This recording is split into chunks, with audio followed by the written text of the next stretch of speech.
I am Fred Ogola. I'm a senior lecturer in strategy and execution at Strathmore Business School. Today, I want to talk to you about this KQ-KAA, or if you like, Kenya Airports Authority proposed merger. We've heard about this merger.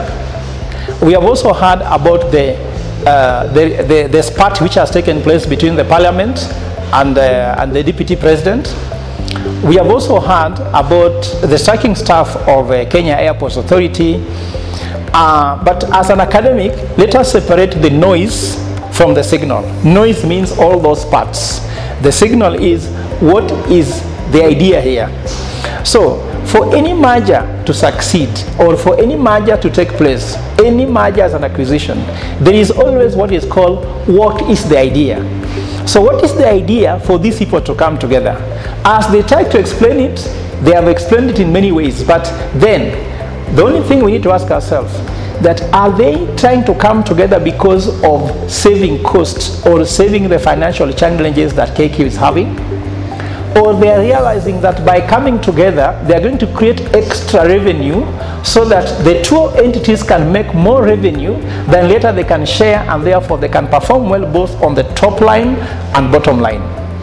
So from research which has been done, mergers that tend to seek for revenue growth tend to be more successful than mergers that focus on saving costs.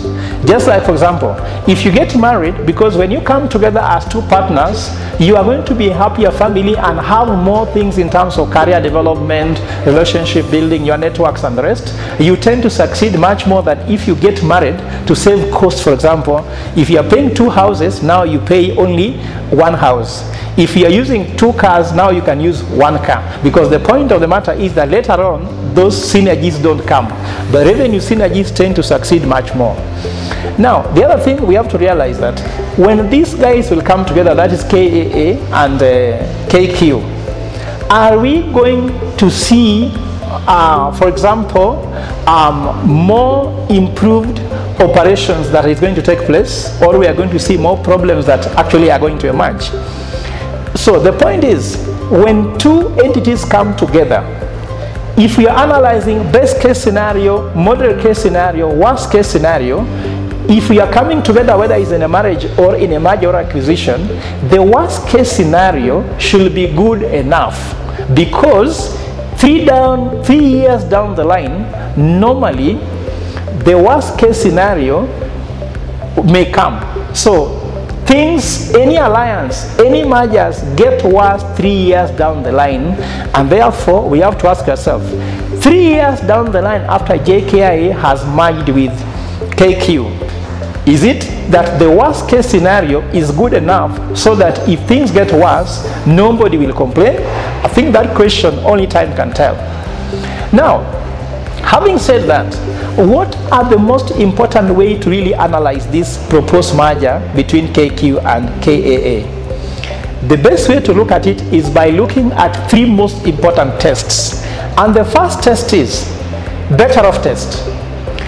Is KQ or KAA better off without this merger?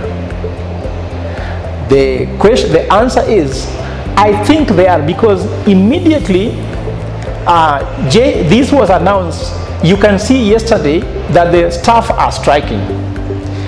The transport system in the airport was scrambled.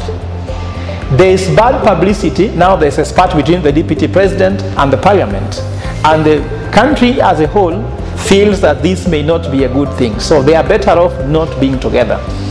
The second test, which is also very important, is the test we call ownership test. We've had KQ explaining that if they merge together, they'll benefit how Emirates has been benefit, how Ethiopian Airlines have been benefiting. But I don't think they have to merge so that they can have preferential treatment from JKIA, or if you like from KAA, because the most performing airlines like Etihad, Qatar, Emirates, name them, they have not actually owned their airport hubs to be able to gain the benefits they have and to perform well. So this issue where KQ thinks that they must own part of JKIA so that they can actually be able to become a hub, I think that may not be the case. The last and most important test is what we call organizational tests.